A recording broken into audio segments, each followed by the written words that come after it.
ஸ்ரீவைகுண்டம் சட்டமன்ற உறுப்பினரான சமூக ஆர்வலர் அன்னை வி.ஜி. சரவணன் எம்.எல்.ஏ. அவர்கள் கடந்த 5 ஆண்டுகளுக்கு மேலாக ஸ்ரீவைகுண்டம் தொகுதி மற்றும் அதன் சுற்று வட்டார பகுதிகளில் உள்ள ஆதரவற்ற ஏழை எளியவர்களுக்கு இல்லம் தேடி மதிய உணவு மற்றும் இரவு உணவு திட்டத்தை ஏற்படுத்தி உணவு வழங்கி வருகிறார்.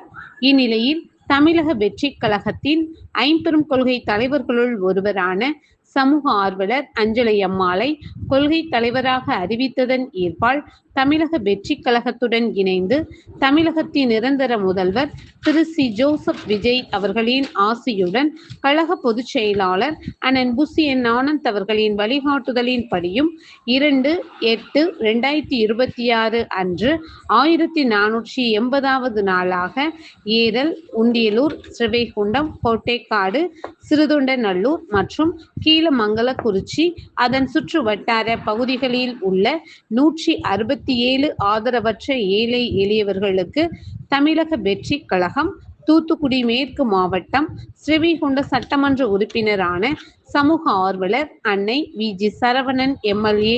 அவர்களின் சார்பில் மதிய உணவாக முட்டையுடன் கூடிய சிக்கன் குழம்பு சாப்பாடு வழங்கப்பட்டது.